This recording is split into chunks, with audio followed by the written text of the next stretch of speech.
Sir இன்னைக்கு திரு நல்லக்கண் அவர்களுக்கு பிறந்த நாள், நூற்றாண்டு விழா கொண்டாட போறாங்க அப்படின்ற மாதிரி நாங்கள் கேள்விப்பட்டோம். சார் உங்களுக்கு அவரோட எந்த மாதிரியான ஒரு உறவு? எளிமையின் சிகரம் அப்படின்னு சொன்னா உலகத்திலேயே ஐயா நல்லக்கண் ஐயா அவர்கள் தான். அரசியல்லையும் கூட அவர் ஒரு அறம் சார்ந்த ஒரு அரசியலை செய்தவர். ஆனா சுதந்திர போராட்டத்திற்காக போராடி சிறைச்சாலைக்கு சென்று பல துன்பங்களை அணிவித்து இன்றும் அவர் நம்மோடு வாழ்ந்து கொண்டிருக்கிறார் என்பதே நூற்றாண்டு கொண்டாடுகின்ற ஒரு மாபெரும் ஒரு தலைவரை இன்னும் கூட விடுதலை சிறுத்தையுடைய இளைஞரணி வாழ்த்துகிறது என்பதை விட அவரை நாங்கள் வணங்குகிறோம். இப்போ எனக்கு ஒரு நீண்ட கால பழக்கம் ஐயாவோட. அதே மாதிரி ஒரு பழக்கங்களை யோசித்து பார்க்கும்போது ஒரு பசுமையான ஒரு நினைவுகளாகவே இருக்குது. தலைவர் தான் என்னை அறிமுகப்படுத்தி வச்சாரு. அப்புறம் என்னுடைய புத்தகம் நான் ஒன்று எழுதினேன். அந்த புத்தகத்தின் பேர் புத்தம் பழகு.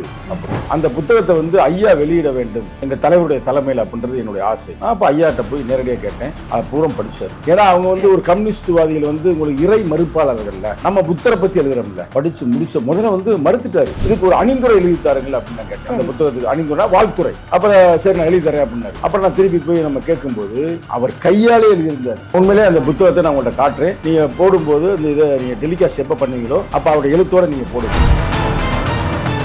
நீங்க தலைவர் என்ன அதுக்கு அணிந்துரை எழுதியிருக்காருன்னு கேட்டாரு. நாங்க தலைவருடைய அணிந்துரையை நான் கொடுத்தேன். அதை படிச்சு முடிச்சுட்டு அடுத்த நிமிடமே நான் தான் இந்த புத்தகத்தை நான் வெளியிடுவேன். ஏன்னா அவர் என்ன நினைத்தாரோ அதைத்தான் எங்க தலைவர் அணிந்துரை எழுதியிருக்கிறார். அவர் என்னை பத்தி பேசியிருப்பாரு. நான் உங்களுக்கு அதையும் தரேன், அதையும் கொஞ்சம் போடுங்க. நான் ஒன்றும் பெரிய கவிஞர் இல்லை, நான் ஒரு இன்ஜினியர். ஆனா அவர் சொன்னார், நீ விடக்கூடாது, எழுதுன அடுத்த புத்தகம் எழுதுன, ரொம்ப சிறப்பா உனக்கு தமிழ் வாய்த்து இருக்கிறது அப்படின்னு அவர் சொன்னாரு. ஐயாவுடைய நெருங்கிய நண்பர் இளவெனில் அப்படின்னு ஒருத்தர் இருந்தார், கவிஞர் இளவெனில். அவர் யாருன்னு கேட்டுக்கிறீங்க, டாக்டர் கலைஞர் மு கருணாநிதிக்கு நெருங்கிய நண்பர். இந்த இளவெனில எனக்கு யார் அறிமுகப்படுத்தி வைக்கிறாரோ, நல்லக்கண்ணை அறிமுகப்படுத்தி வைக்கிறார். அவர் கலைஞருடைய ஒரு படம் கடைசியா கூட வந்துச்சு, ஒரு படம். அந்த படத்தோட இயக்குனர் வேற அவர், உள்ளியின் ஓசை பார்த்திருப்பீங்க. அவ்வளவுக்கு ஒரு நெருக்கமான வச்சுங்களேன். அவர் இன்னும் சொல்ல போனா பெரிய எழுத்தாளர். அப்புறம் நாங்கள் அடிக்கடி சந்திப்போம். 2 நாள் 3 நாளைக்கு ஒரு ஆட்டம் நேர போகிறது. நானும் அவர் ஐயா அவ்வளவுக்கு பேசுவோம். அவ்வளவு நிறைய அந்த பழைய வரலாறுகளை பூரா அவங்க சொல்லுவாங்க. அப்புறம் நான் அவரை பற்றி கவிதை எழுதியிருந்தேன். அந்த கவிதை அவருக்கு நான் படிச்சும் காட்டினேன். அந்த கவிதை கூட என்னுடைய புதிய புத்தகத்தில் இப்போ வரப்போகுது. நீ விருப்பப்படினா அந்த கவிதை கூட நான் படிச்சு காட்டேன். தலைப்பு என்னன்னா, சிகப்பு சீலர், குடிசையின் குரல், வாழும் வரலாறு, இயற்கை இளவல், தத்துவ தாத்தா, வழிகாட்டும் வெளிச்சம், தமிழ் அன்னை கண் காவலர், சிகப்பு சித்தாந்த சிந்தனை சித்தர், அறங்குடித்து வாழும் புத்தர். வெள்ளக்காரன் குடிச்சு உள்ள போட்டுட்டு உன்னோட யாரா இருந்தா கூட்டாளி அப்படின்னு சொல்லி அடிக்கிறாங்க. அடிச்சு முடிச்சுட்டு ஒரு பதில் சொல்றாரு, மீசையை புடுங்குறாங்க. அதான் பாருங்க, இப்ப மீசை அவ்வளவு வச்சிருக்க மாட்டேன், அவர் போட்டா காட்டுறேன் பாருங்க. தீயால் சுட்டாலும் தீர்ந்து போகாத தீரம், அந்த வெள்ளையினமே வீழ்ந்து போகாத வீரம், ஆர்என்கேவின் சிந்தனையால் சீரும் விசிகேயின் கரம். அவரை ஆர்என்கேன்னு சொல்லுவாங்க. இவர் சிறப்பை பார்த்துட்டு இவருக்கு ஒரு கார் வழங்கியிருக்கிறார். பாவம், நீங்க எவ்வளவு நாளே அப்படி போய் வருவீங்க, எப்படி வந்தீங்க அப்படின்போது இது அதற்கான கவர்மெண்ட் மூலமாவே கொடுத்துருக்கிறார். கொடுத்து முடிச்சுமே அந்த காரை அவர் இதுக்கு ஒப்படைச்சார் கட்சி. அதுக்கடுத்து கேளுங்க, இப்ப இருக்கிற நம்ம தளபதி ஸ்டாலின் இருக்காரு பாத்தீங்களா, பகைசால் விருதுன்னு ஒண்ணு கொடுத்தாரு. இவருக்கு முதல் அந்த விருதை கொடுத்தாங்க, கேள்விப்பட்டிருக்கீங்க. அப்ப ஒரு 10 லட்சம் கொடுத்தா அவருக்கு இவர் ஒரு 5000 ரூபாய் போட்டு 10,05,000 ரூபாயை திருப்பி அவர்கிட்ட கொடுத்துட்டாரு. கம்யூனிஸ்ட்ல அப்படியே பணியாற்றி பெரிய ஒரு பொசிஷன் வந்தாருன்னு வச்சுங்களேன். மாநில தலைவராக இருந்தாரு, தேசிய லெவல்ல பொறுப்புல வந்தாரு. அப்படிப்பட்டவருக்கு 1 கோடி கொடுக்குறாங்க. இந்த 1 கோடியை வாங்கிட்டு அமைதியா வாழ மக்களுக்கு உழைத்து மக்களுக்கு பயன்படுன்னு சொல்லிட்டு கட்சி கொடுத்தாருங்க. அந்த 1 கோடியை திருப்பி கலைஞர் சொன்ன ஒரு கருத்து சொல்லுமா, நிறைய பேருக்கு தெரியாது. அந்த கருத்து முக்கியமான கருத்து. கலைஞர் சொன்ன பயங்கரமான அந்த கருத்து. நாங்களாம் மிரண்டுட்டோம் அந்த காலகட்டத்தில். எனக்கு ஒரே ஒரு கண்ணு தான் இருக்குது, அது நிறைய பேருக்கு தெரியாது. சும்மா கண்ணாடி மாட்டுக்குள்ள தெரியாது. எனக்கு ஒரு கண்ணு தான் இருக்குது, இன்னொரு கண்ணு எனக்கு இல்லை. ஒரு இதுல பிரச்சனை ஆயிடுச்சு. எனக்கு இன்னொரு கண்ணு நல்ல கண்ணு. இப்போ சொன்னது ரெக்கார்டு இருக்குங்க.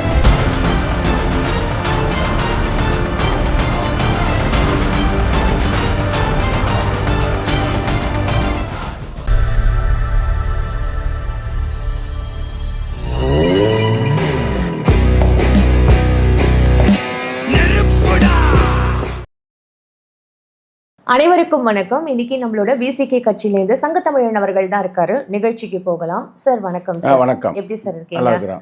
சார் இன்னைக்கு திரு நல்லக்கண் அவர்களுக்கு பிறந்த நாள், நூற்றாண்டு விழா கொண்டாட போறாங்க அப்படின்ற மாதிரி நாங்கள் கேள்விப்பட்டோம். சார் உங்களுக்கு அவரோட எந்த மாதிரியான ஒரு உறவு? கட்சி ரீதியாகவும் சரி, அவர் ஒரு சுதந்திர போராட்ட தியாகியாகவும் அந்த மாதிரிலாம் சுதந்திர போராட்ட வீரராகவும் பார்க்கப்படுது. நிறைய விஷயங்கள் மக்களுக்காக பண்ணியிருக்காரு சார். ஸோ அவரை பற்றின ஒரு நினைவுகள் நீங்கள் எங்களுக்கு ஷேர் பண்ணணும். அதாவது எளிமையின் சிகரம் அப்படின்னு சொன்னா உலகத்திலேயே ஐயா நல்லக்கண் ஐயா அவர்கள் தான்.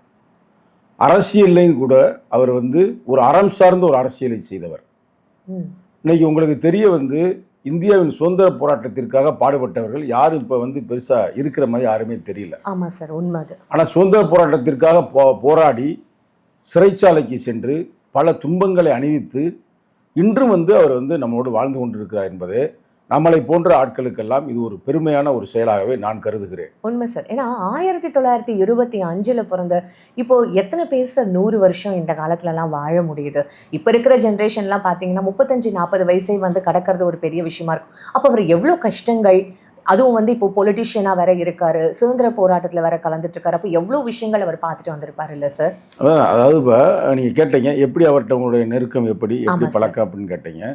அதை கொஞ்சம் நான் அந்த நேரத்தில் நூற்றாண்டு கொண்டாடுகின்ற ஒரு மாபெரும் ஒரு தலைவரை வந்து இன்னும் கூட விடுதலை சிறுத்தையுடைய இளைஞரணி வாழ்த்துகிறது என்பதை விட அவரை நாங்கள் வணங்குகிறோம். ஏன்னா அவருடைய அரசியலில் அவ்வளவு நுட்பங்களை நாங்கள் வந்து அவர்கிட்ட இருந்து கற்றிருக்கிறோம். இப்போ எனக்கு வந்து ஒரு நீண்டகால பழக்கம் ஐயாவோட. அதேமாதிரி ஒரு பழக்கங்களை யோசித்து பார்க்கும்போது ஒரு பசுமையான ஒரு நினைவுகளாகவே இருக்கிறது. எப்படின்னா தலைவர் தான் என்னை அறிமுகப்படுத்தி வச்சார். அப்புறம் வந்து என்னுடைய புத்தகம் வந்து நான் ஒன்று எழுதினேன். அந்த புத்தகத்தின் பேர் வந்து புத்தம் பழகு அப்படின்னு.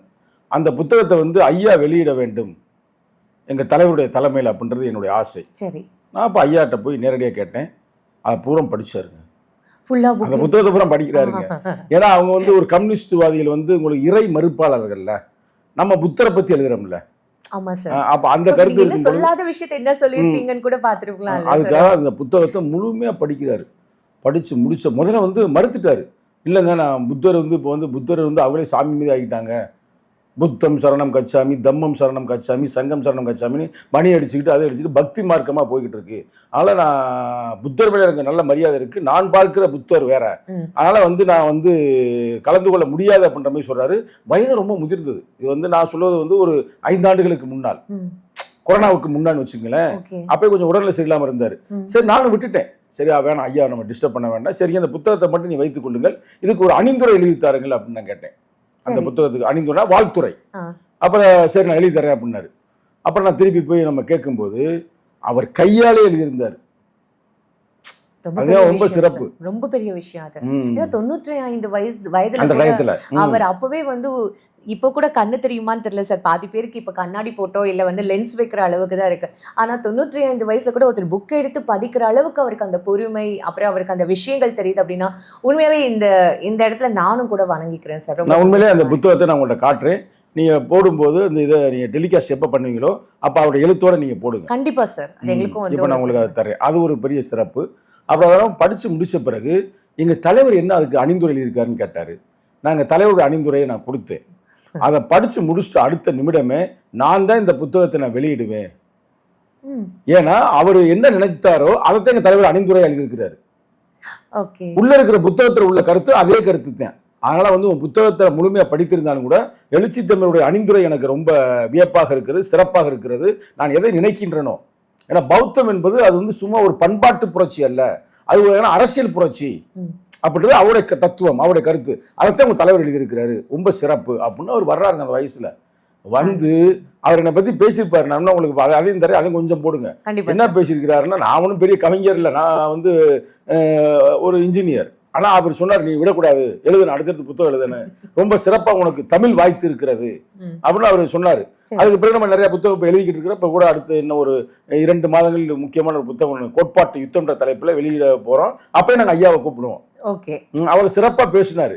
ஸோ அந்த நூற்றாண்டு ஒரு அந்த இது சிறப்புல நீங்களும் வந்து உறுதியாக இருக்க போறீங்க சார். நூற்றாண்டுல ஐயாவுடைய தலைமையில் எங்கள் தலைவர் வெளியிடுற மாதிரி அது கோட்பாட்டு யுத்தம் அதுக்கு பேர். அதுக்கான எல்லா ஏற்பாடு நடந்து கொண்டு இருக்கிறது. அப்புறம் நம்ம எனக்கும் ஐயாவுக்கும் உள்ள உறவுகள் அடிக்கடி போகணும்னு வச்சுங்களேன். இன்னமும் சொல்ல போனால் ரொம்ப சிறப்பு. இந்த இடத்துல நான் அதை பதிவு பண்ணணும். ஐயாவுடைய நெருங்கிய நண்பர் இளவெனில் அப்படின்னு ஒருத்தர் இருந்தார், கவிஞர் இளவெனில். அவர் யாருன்னு கேட்டுக்கிறீங்க, டாக்டர் கலைஞர் மு கருணாநிதிக்கு நெருங்கிய நண்பர். இந்த இளவெனியில வந்து எனக்கு யார் அறிமுகப்படுத்தி வைக்கிறாரோ, நல்லக்கண்ணாய் அறிமுகப்படுத்தி வைக்கிறாரு. நல்லக்கண்ணாயாவை எங்கள் தலைவர் அறிமுகப்படுத்தி வைக்கிறாரு. இவர் வந்து ஒரு நாள் என்னை வர சொல்லி, உனக்கு ரொம்ப ஒரு ஆளை வெளியே நானும் சரி நம்ம வயசுக்கார ஒருத்தர் அறிமுகப்படுத்த போறாங்கன்னு நினைச்சா அவர் ஐயா இளவெனில். இப்போ அவர் இப்போ நம்மோட இல்லை, இறந்து போயிட்டார் ஒரு 2 ஆண்டுகளுக்கு முன்னால். அவர் யாருன்னு கேளுங்க, டாக்டர் கலைஞர் மு கருணாநிதி காலையில் வாக்கிங் போவார் பார்த்தீங்களா, அவர் சேர்ந்து போறக்கூடியவர். அவர் கலைஞருடைய ஒரு படம் வந்து கடைசியாக கூட வந்துச்சு, ஒரு படம். அந்த படத்தோட இயக்குனர் வேற அவர், உள்ளியின் ஓசை பார்த்துருப்பீங்க. ஒரு சிறப்பான படம். அவ்வளவுக்கு ஒரு நெருக்கமான வச்சுங்களேன். அவர் வந்து இன்னும் சொல்ல போனா பெரிய எழுத்தாளர். ஆரம்ப காலகட்டத்தில் நிறையா புத்தகங்களை புனைப்பேர்லாம் எழுதியிருக்கிறாரு. அவரை அவர் எனக்கு அறிமுகப்படுத்தி வைக்கிறாரு. அப்புறம் நாங்கள் அடிக்கடி சந்திப்போம். 2 நாள் 3 நாளைக்கு ஒரு ஆட்டம் நேராக போகிறது. நானும் அவர் ஐயா அவ்வளவுக்கு பேசுவோம். அவ்வளவு நிறைய அந்த பழைய வரலாறுகளை பூரா அவங்க சொல்லுவாங்க. நேரடியாக நம்ம வந்து இன்றைய முதல்வர் இருக்கார் பார்த்தீங்களா, அவருக்கு நெருக்கமானவர் இளவெனில் என்று. நேரடியாக நான் இருக்கும்போது கலைஞர் அவர்களுக்குன்னா அப்போ முதலமைச்சர் அவர்களுக்கும் நெருங்கி இருக்கிறது, அவ்வளவுக்கு நெருக்கமானவர். அப்போ 2 ஆண்டுகளுக்கு முன்னாடி அவர் இறந்து போயிட்டாரு. அப்போ நிறைய கருத்துக்கள் அவங்க 2 பேரும் இருக்கும்போது குழந்தைமே ஆயிடுவாங்க. 2 பேரும் அவ்வளவு பேசிக்குவாங்க, பழைய வரலாறு எல்லாத்தையும் பேசிக்குவாங்க. அவ்வளோ ஒரு சிறப்பாக இருக்கும். அப்போ தான் அவர் இருக்கிற அந்த குழந்தைத்தனம், ஒரு அன்பு எல்லாமே தெரியும். அவ்வளோ ஒரு அன்பானவர். நமக்கு வெளியில் பார்க்கும்போது பெரிய போராளின்னு தெரியுதுல, ஆனால் நீ நெருங்கி பழகினீங்கன்னா மிக அன்பானவர். போனோம்னா ஆப்பிள் பழம் கொடுப்பாரு. நான் சந்திக்கிறப்பெல்லாம் புக்கு கொடுப்பாரு. இந்த புக்கை போய் படிங்க அப்படின்பாரு. அப்புறம் நான் அவரை பற்றி ஒரு கவிதை எழுதியிருந்தேன். அந்த கவிதை அவருக்கு நான் படிச்சும் காட்டினேன். உண்மையாக அந்த கவிதை அவர் படிச்சு பார்த்துட்டு ரொம்ப சிறப்பாக இருக்குது அப்படின்னு சொன்னார். அந்த கவிதை கூட இப்போ என்னுடைய புதிய புத்தகத்தில் இப்போ வரப்போகுது, கோட்பாட்டு யுத்தத்தில். அந்த அளவுக்கு ஒரு நெருக்கம். நீ விருப்பப்படினா அந்த கவிதை கூட நான் படிச்சு காட்டுறேன். கண்டிப்பா சார், படிச்சு காட்டுங்க. ஒரு சின்ன கவிதை தான், ரொம்ப பெருசா இருக்கு. ஏன்னா 100ஆண்டு விழா அப்போ அவருக்கு வருது. இன்னும் அந்த புத்தகம் வெளிவரல. இருந்தாலும் ஐயாவை பற்றி நம்ம எழுதியிருக்கிறது அந்த கவிதை இந்த தருணத்தில் படிச்சு காட்டினா சிறப்பாக இருக்கும் என்று நான் கருதுகிறேன். நீங்க புக்ல பப்ளிஷ் பண்ணணும்னு ஏதோ சர்ப்ரைஸா இருக்குமோன்னு நினைச்சோம் சார். இல்ல அப்படி இல்லை, நம்ம படிச்சு காட்டுறேன் பாரு. இது ஐயாட்ட நான் படிச்சு காட்டினேன். அப்போ நான் படிச்சு காட்டும் போது அப்போ ஐயா அவர் இருந்தார். அவ்வளோ ஒரு சிறப்பான ஒரு தருணம் அந்த தருணம். ஐயா அது தலைப்பு என்னன்னா சிகப்பு சீலர். தலைப்பை நான் போட்டிருக்கிறது சிகப்பு சீலர்னு போட்டு வரிய கவனிங்களேன். குடிசையின் குரல், வாழும் வரலாறு, இயற்கை இளவல், தத்துவ தாத்தா, வழிகாட்டும் வெளிச்சம். அருமையா இருக்கு சார். விடுதலை விருச்சக வீரர், நாடு போற்றும் நல்ல சீலர், தமிழ் அன்னை கண் காவலர், சிகப்பு சித்தாந்த சிந்தனை சித்தர், அறங்குடித்து வாழும் புத்தர். அறங்குடித்து வாழும் புத்தர். சார், உண்மையாவே ஒருத்தர் இல்லாத போது அவங்கள பத்தி பெருமையா பேசுறதை விட அவங்க இருக்கும் போதே அவங்கள பத்தின ஒரு அருமை தெரிஞ்சு அவங்க கிட்டயே போய் இந்த மாதிரிலாம் ஷேர் பண்றதுக்குலாம் கூட உண்மையா ஒரு ஒரு ஒரு வாய்ப்பு எனக்கு கிடைச்சு. அது உண்மையாவே யாருக்கும் கிடைக்காத வாய்ப்பு உங்களுக்கு கிடைச்சிருக்காங்க. அதுக்கடுத்து வரைய பாருங்க. எளிமை செம்மல் எமனே எதிர்த்து வெல்லும், நாளைய வரலாறு நல்லதை நிமிர்ந்து சொல்லும். அன்னைக்கு வாழ்ந்துகிட்டு இருக்காரு. அந்த வெள்ளையிடமே வீழ்ந்து போகாத வீரம், தீயால் சுட்டாலும் தீர்ந்து போகாத தீரம். இந்த இடத்துல இதுக்கு நான் அடுத்து சொல்றேன் பாருங்களேன். அவரை வந்து பிடிச்சிடுறாங்க வெள்ளைக்காரங்க. பிடிச்சி உள்ளே போட்டுட்டு உன்னோட யார் யார் இருந்தாங்க கூட்டாளி அப்படின்னு சொல்லி அடிக்கிறாங்க. அடித்து முடிச்சுட்டு ஒரு பதில் சொல்ல மீசையை பிடுங்குறாங்க. அதான் பாருங்க, இப்போ மீசை அவ்வளோ வச்சிருக்க மாட்டேன். நீ அவர் போட்டா காட்டுறேன் பாருங்க. அதுக்கு பின்னாடி ஒரு மீசையை கூட அவ்வளோ வச்சதில்லை. அந்த தருணத்துக்கு பிறகு மீசையை பிடுங்குறாங்க. அதுக்கு அந்த வரியை நான் போட்டேன். தீயால் சுட்டாலும் தீர்ந்து போகாத தீரம், அந்த வெள்ளையினமே வீழ்ந்து போகாத வீரம், இந்த கொடும் காவிடமா குடிந்து விடும் சிகப்பு நிறம், தோழரின் தோள்கள் புறநானூறு உரம், வானமே ஐயாவின் தலை நிமிர்ந்த சிரம், ஆர்என்கேவின் சிந்தனையால் சீரும் விசிகேயின் கரம். அவரை வந்து ஆர்என்கேன்னு சொல்லுவாங்க, விசிகேவின் கரம். அடுத்த வரி பாருங்க, இதான் ரொம்ப முக்கியம். நான் சும்மா இதுக்காக எழுதல கவிதை. அது வந்து அவர் வந்து மீசையை புடுங்கினாங்கன்னு நான் எழுதினேன். அடுத்த வரியில் ஒரு உண்மை இருக்கு பாருங்க. எளிமையே நாங்கள் காற்றை சுவாசிப்பதால் வாழ்கிறோம், எளிமையே நாங்கள் காற்றை சுவாசிப்பதால் வாழ்கிறோம், ஐயனே நீங்கள் மட்டும்தான் புத்தகத்தை வாசிப்பதால் வாழ்கிறீர்கள். நான் பார்த்ததுல ஒரு 50 முறை இருந்தாலும் 50 முறையும் புத்தகத்தை படிச்சுட்டே இருந்தாருங்க அவர் வீட்டை போய் நம்ம சந்திக்கும் போது. அதுதான் இந்த வரியை நான் போடுறேன். அதுக்கடுத்து சொல்லி பாருங்க. ஆதலால் தான் தினந்தோறும் நீங்கள் உங்கள் வீட்டின் ஜன்னலோரம் காற்றை போல் வாசித்து கொண்டே இருக்கிறீர்கள், நாங்கள் உங்கள் முகம் பார்க்க யாசித்து கொண்டே இருக்கிறோம். நீங்கள் கோயிலுக்கு போனதில்லை, சாமி கும்பிட்டதில்லை, ஆனால் நாங்கள் உங்கள் வீடு நாள்தோறும் வருகிறோம், உங்கள் பாதம் தொட்டு வணங்குகிறோம். நீங்கள் கண்ணுக்கு தெரியாத சாமி அல்ல, எங்களை வழிநடத்தும் நல்ல கண்ணு சிகப்பு பூமி.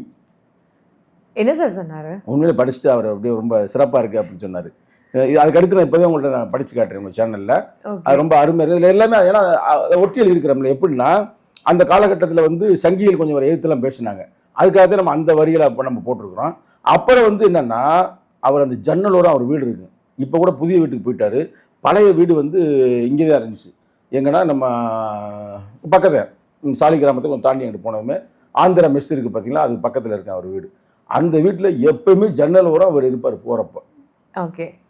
அதில் படிச்சுட்டே இருப்பார். நம்ம போய் பார்ப்போம், பேசுவோம். அந்த அளவுக்கு நமக்கு அவருக்கு ஒரு நெருக்கம் வந்துச்சு. அதில் என்ன அவருடைய வரலாறுனா, ஒன்று வெள்ளைக்காரே அந்த வேலை செஞ்சான் பாருங்க. நான் எளிமையின் செம்மல்னு போட்டிருந்தேன் பாருங்க. அதுக்கு வரலாறு சொல்கிறேன் பாருங்க. இது வரைக்கும் அது வரலாறு நிறைய பேருக்கு தெரியும், பொதுமக்களுக்கு அவ்வளோ போனதில்லை. எப்படின்னா டாக்டர் கலைஞர் மு கருணாநிதி ஐயா இருக்கார் பார்த்தீங்களா, இவருக்கு வந்து இவர் சிறப்பை பார்த்துட்டு இவருக்கு வந்து ஒரு இதே வழங்கியிருக்கிறாரு, கார் வழங்கியிருக்கிறாரு. பாவம் நீங்கள் எவ்வளோ நாள் இப்படி வந்து போய் வருவீங்க, எப்படி வந்தீங்க அப்படின்போது இதில் வந்திருக்கான கவர்மெண்ட் மூலமாகவே கொடுத்துருக்கிறாரு. கொடுத்து முடிச்சுமே அந்த காரை வந்து அவர் இதுக்கு ஒப்படைச்சார், கட்சி அவர் பயன்படுத்தல. இது ஒன்று. இந்த காலத்தில் யாரும் இப்படி செய்வாங்களா? அதுக்கடுத்து கேளுங்க, இப்ப இருக்கிற நம்ம தளபதி ஸ்டாலின் இருக்காரு பாத்தீங்களா, தகைசால் விருதுன்னு ஒண்ணு கொடுத்தாரு. இவருக்கு முதல் அந்த விருதை கொடுக்குறாங்க, கேள்விப்பட்டிருப்பீங்க. அப்ப ஒரு 10 லட்சம் கொடுத்தா நான் இருக்கா, இவர் ஒரு 5000 ரூபாய் போட்டு 10,05,000 ரூபாயை திருப்பி அவர்கிட்ட கொடுத்துட்டாரு. எதுக்குன்னா அந்த காலத்துல வந்து இந்த கொரோனா பிரச்சனை வந்துருந்துச்சு பாத்தீங்களா, அதுக்கு நீங்க பயன்படுத்தி கொள்ளுங்கள் அப்படின்னு. அதான எளிமையின் செம்மல், இல்ல எளிமையின் சிகரம். எல்லாத்துக்கும் ஒரு மனசு வரணும்ல சார். இவர் உண்மையாவே ஆங்கிலேயரே எதிர்த்து போராடி எவ்வளோ விஷயங்கள் வந்து அவர் பார்த்துட்டு வந்திருப்பாரு. அது மட்டும் இல்லாமல் சுதந்திரத்துக்காக எவ்வளோ போராடிட்டு வந்திருப்பாரு. இன்னுமுமே வந்து இப்போ இருக்கிற இந்த ஜென்ரேஷனுக்கு ஏற்ற மாதிரி அவர் தன்னை வந்து மிகைப்படுத்தி தன்னை வந்து ஒரு நிலையில வச்சுக்கணும் அப்படின்னாலே அதுவே ஒரு பெரிய விஷயம். அதெல்லாம் பெரிய விஷயம். அதோட இன்னொன்று சொல்ல கேட்டுக்கிறீங்க, நீங்கள் இப்போ ரொம்ப யோசிப்பீங்க, அது கூட 10 லட்சம், இது கூட ஒரு காரு அப்போ எவ்வளோ இருந்திருக்கு, ஒரு 10 லட்சம் இருந்திருக்கு. இதை விட முக்கியமான செய்தி, நான் இந்த செய்தி வந்து ஏறக்குறைய 10 ஆண்டுகள் ஆகிவிட்டு நடந்து. இவர் கட்சியில இருந்து ரிட்டையர் ஆகிறார்ல, வயதாயிருச்சு. அதனால் இவர் வந்து மாநில தலைவராக இருந்திருக்கிறார். அதே நேரத்தில் தேசிய லெவலில் நிறைய பொறுப்புகள்லாம் இருந்திருக்கிறார். அப்போ வெளியே வந்து கட்சி போதும், இனி வந்து கட்சியில் இப்போ உறுப்பினராக தான் இருக்கிறாரு. அது பெரிய தலைமை பொறுப்புல இருந்து இது பண்ணி வயசாயிருச்சு, ரிட்டைர்மெண்ட் ஆகிற மாதிரி ஒரு ஆகிறாரு. ஏன்னா அவங்க கட்சியில் அதில் ரூல்ஸ் இருக்கும், சரி ரைட்டுங்களா? இப்போ அவர் உறுப்பினர் தான், இப்போ பொறுப்புலையும் அவர் இல்லை ஐயா. அப்போ அப்படி அவர் கொடுக்கும்போது சரி, இவ்வளவுக்கு இந்த மக்களுக்கு உழைத்திருக்கிறாரு. அதே நேரத்தில் ஒரு சுதந்திர போராட்ட வீரராக இருந்திருக்கிறாரு. நிகழ்காலத்தில் அப்படி யாருமே இல்லை. அப்போ அவங்க கட்சி வந்து அவரை பெருமைப்படுத்துவதற்காக, ஏன்னா இந்திய கம்யூனிஸ்ட் கட்சி வந்து இன்னைக்கு நூற்றாண்டு அவங்களுக்கு, என்னைக்கு அவர் பிறந்தாரோ அன்னைக்கு கம்யூனிஸ்ட் பிறந்திருக்கு. எவ்வளவு ஒரு ஒற்றுமைன்னு பாருங்க. 1926 அதே நாள்ல பிறந்திருக்கு, ரைட்டா? 25 நினைக்கிறேன், 1925 டிசம்பர் 26 சரி அன்னைக்கு பிறந்து முடிச்சார்ல. அதனால அந்த பெருமையெல்லாம் வைத்து இவருக்கு வந்து 1 கோடி கொடுத்தாங்க. 1 கோடிங்க. இப்ப அவரோட மதிப்பு எப்படி இருந்தாலும் 10 கோடி ஆகிருக்கு. அந்த 1 கோடியை வந்து என்ன பண்ணிருப்பாங்க சில பேர், என்ன நம்மளே இருந்தா கூட என்ன பண்ணிருப்போம், பாதியாக கொடுப்போம் அப்படின்னு பாதியை வந்து நம்ம வச்சுக்கிட்டு பாதியை வந்து கொடுப்போம்ல. அப்படி அவருக்கு வந்து பெரிய பொருளாதார வலிமையெல்லாம் இருக்குன்னு சொல்ல முடியாது. அவங்களுக்கு குழந்தைகள் இருக்கு, அவங்களுக்கு குழந்தை ஒரு பொண்ணு இருக்கிறாங்க, அவங்க வேலை பார்க்குறாங்க, கவர்மெண்ட்லாம் வேலை பார்க்குறாங்க. பெரிய பொருளாதார வலிமையெல்லாம் இல்லை, சாதாரண குடும்பம் தான். எங்கே அவர் பிறந்தாருன்னா எங்கள் ஏரியா தான், மதுரை மாவட்டத்துக்கு அந்த பக்கத்து இருக்கு பார்த்தீங்களா, தூத்துக்குடி, அந்த ஏரியாவில் தான் அவர் பிறந்தது கூட வச்சுங்களேன். அவர் ஒரு எளிமையான குடும்பத்தில் பிறந்து, அதுவும் படிக்கிற காலத்திலே படிப்புல வந்து ஒரு போராட்ட வீரனாக இருந்தனால, ஆக்சுவலா ஒரு காந்தியோடைய சிஷ்ய பிள்ளை, காந்தியை பார்த்து தான் வர்றாரு அரசியலுக்கு. ஆரம்ப காலகட்டம் சார். இவரை பத்தியே உண்மையாவே இவ்வளவு வரலாறு இருக்கு சார், பெரிய வரலாறு. காந்தியோடய ஒரு அரசியல் செய்தவர் அந்த காலகட்டத்தில். அப்புறம் காந்தியில இருந்து சில கருத்து முரண்பட்டு கம்யூனிஸ்ட்ல வர்றாரு. கம்யூனிஸ்ட்ல வந்து அப்படியே பணியாற்றி பெரிய ஒரு பொசிஷன் வந்தாருன்னு வச்சுங்களேன். மாநில தலைவராக இருந்தார், தேசிய லெவலில் பொறுப்பில் வந்தார். அப்படிப்பட்டவருக்கு 1 கோடி கொடுக்குறாங்க. இந்த 1 கோடியை வாங்கிட்டு அமைதியாக வாழலாம்ல. நானே சொன்னேன், ஏன் அப்படிலாம் பண்ணீங்க அப்படின்னு. நான் அந்த காலத்தில் இல்லை, துபாயில் இருந்து இருந்தால் நான் சொல்லியிருப்பேன். ஏன்னா பொருளாதாரம் ரொம்ப முக்கியம். அவர் அதெல்லாம் இல்லை, அவன் மக்களுக்காக உழைத்தது மக்களுக்கு பயன்படுன்னு சொல்லிட்டு கட்சி கொடுத்தாருங்க அந்த 1 கோடியும் திருப்பி. அவர் இத்தனை வருஷம் வந்து இவரோட பேர் நிலைச்சு நின்று இன்னைக்கு அவர் வந்து 100 வந்து கொண்டாடுற அளவுக்கு அவர் உயர்ந்திருக்காரு அப்படின்னா இந்த மாதிரியான ஒரு விஷயங்கள் பண்ணதுனாலதான் சார் அவர் மக்கள் மனசுல நீங்காத ஒரு இடம் பெற்றிருக்கிறதா நான் நம்புறேன். உண்மையாவே ரொம்ப சந்தோஷமா இருக்கு சார். இந்த விஷயம்லாம் எவ்வளவு பேருக்கு தெரியாம இருக்கும். ஏன்னா 10 வருஷத்துக்கு முன்னாடி நடந்த ஒரு விஷயம்லாம் இந்த விஷயம்லாம் தெரியாது. ஸோ உங்களுக்கு நான் கண்டிப்பா தேங்க்ஸ் சொல்றேன் சார். இந்த தருணத்துல அவரை பத்தி நிறைய விஷயங்கள் எங்களுக்கு ஷேர் பண்ணது. இன்னும் வேற ஏதாவது சுவாரஸ்யமான? ஆமாம், அவரை பத்தி எல்லாமே கருத்து தானே. இன்னும் எங்க தலைவருக்கு அவருக்கு இல்லை உறவு பார்த்தீங்கன்னா, இப்போ ஃபோன் பண்ண சொல்லுவாரு. ஃபோன் பண்ண சொல்லிட்டு என்ன சொல்லுவாரு, அண்ணனுக்கு ஃபோன் பண்ணுங்கன்னு. அவர் வயசு என்ன, இவர் வயசு என்ன, அண்ணன் எந்த அண்ணங்க, ஒருவேளை இளவெளியில சொல்றீங்களா அப்படின்னு கேட்பேன். இல்லப்பா, எழுச்சி தமிழருக்கு தான் ஃபோன் பண்ணுவாரு. அவர் உங்களுக்கு அண்ணனா அப்படின்னு கேட்பேன். ஆமா, அண்ணன் தானே அவர் எல்லாருக்கும் அப்படின்னு சொல்லிட்டு ஃபோன் பண்ணிட்டு அப்புறம் பேசுவாரு. பேசுனா என்ன பேசுவாருன்னு கேளுங்க. அமைப்பாளர் புத்தகம் நான் இன்னைக்கு படித்தேன், தலைவர் எழுதின புத்தகத்தை அவர் படிச்சுட்டாராம். எத்தனை முறை படிச்சுன்னா 3 முறை படிச்சிருக்கிறேன். இந்த நேரத்தில் இந்த கருத்துல ரொம்ப சிறப்பா இருக்கு, இந்த அளவுக்கு பேசுவார். அதே மாதிரி என்னை சந்திச்சதுமே இப்போ என்ன மேலே ரொம்ப விருப்பமாக இருக்கு. என்ன காரணம்னா, நானும் அமைப்பேத்திரம் புத்தகத்தை நான் தெளிவாக படித்தேன். என்கிட்ட போனமே விவாதிப்பார். இன்னும் நான் படிக்கிறதுக்கு அவர் ஒரு காரணம், அமைப்பேத்திரம் புத்தகம் படிக்கிறதுக்கு. என்னப்பா உங்கள் தலைவர் பிள்ளை எழுதியிருக்காரு, நீ அதெல்லாம் படிக்கிறியா அப்படின்னு கேட்பாரு. ஆமாங்க படிச்சுட்டு இருக்கேன் அப்படின்னா அவர் கேட்பாரு, அந்த அத்தியாயத்தில் என்ன சொல்லியிருக்கு, இதுல என்ன சொல்லியிருக்கு அப்படின்னு. அப்போ நம்மளும் வந்து ப்ரிப்பேர்டா போயிடணும். ஆமாம், அவ்வளவுக்கு இளைஞர்களுக்கு அவ்வளவுக்கு ஒரு அரசியல்படுத்தக்கூடியவர், நேர்மையானவர். ஆனால் இந்த தருணத்தில், இந்த 100ஆண்டு விழா கொண்டாடுகின்ற இந்த தருணத்தில் எனக்கு என்ன வருத்தம்னா, இப்படிப்பட்ட ஆட்களை, இப்படிப்பட்ட ஒரு போராளிகளை நம்ம பயன்படுத்தாம விட்டோம்.